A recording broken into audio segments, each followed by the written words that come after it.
This episode of Pop Goes the Culture is brought to you by Shiloh Ogayabdeen. Thanks for being a Pop Goes the Culture Patreon contributor. To get your name at the top of a Pop Goes the Culture episode, become a Patreon subscriber for just $4.99 a month. It's easy. By doing so, you'll help us keep Pop Goes the Culture coming to you every day. And as a thank you, we'll put your name at the top of a Pop Goes the Culture episode in the future. Thanks to all my Patreon contributors.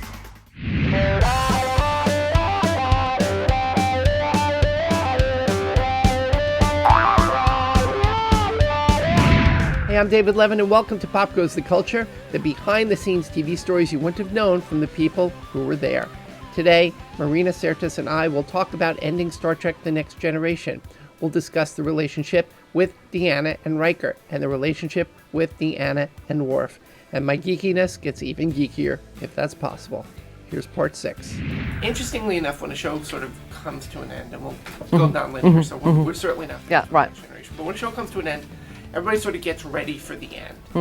You guys had another experience. You got to do a final episode knowing there was going to be a movie. Sort of describe those last couple months of the show. Well, until the end, you kind of don't believe that it's going to end. And I remember at the end of the series, I don't know if you remember All Good Things, the last episode. There was a poker game, which was the final scene. Well, that was the final scene we shot as a cast. I had to do a couple of scenes with Patrick after that, but as a whole cast, that poker scene was the last scene we shot.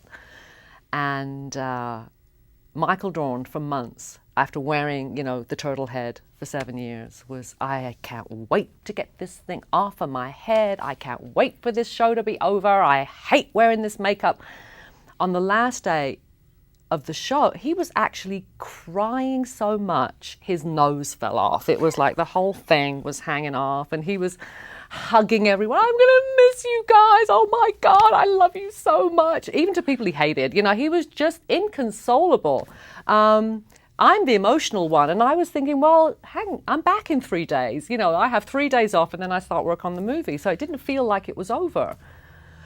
When the movie ended, however, I couldn't go home. I literally could not leave the studio. I remember wandering through the corridors of the Enterprise, in and out of sick bay and the rooms, and everyone had gone, and a few crew were left behind cleaning up, and I couldn't leave.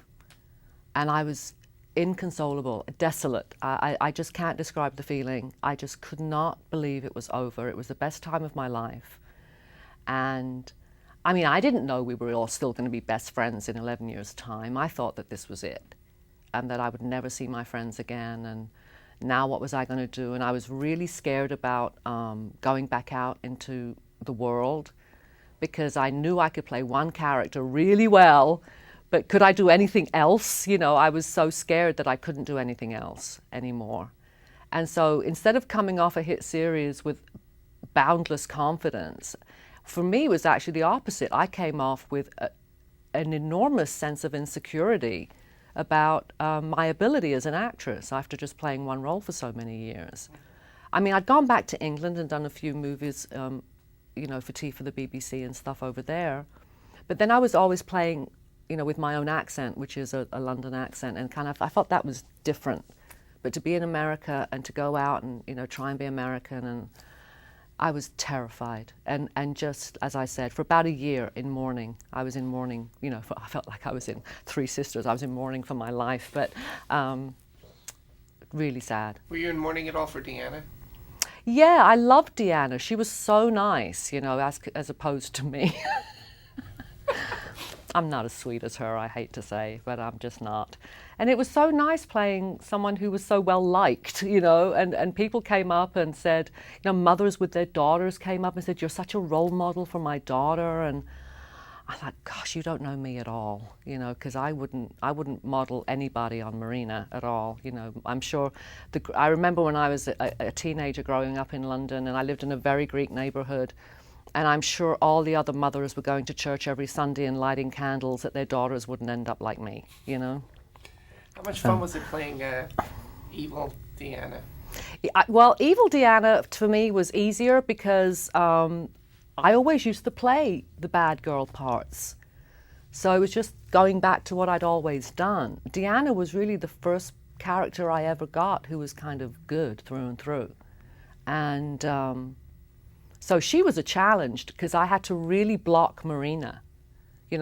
Elements of Marina would sneak in. Oh, no, you'd have to push her back, because Deanna was very different. How aware were you of things like the backstory between Deanna and Riker? Well, we played a lot more stuff than you saw.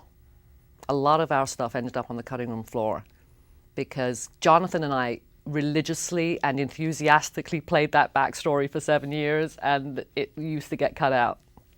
Unless it served the purpose of that episode. But we would always have looks and touches and,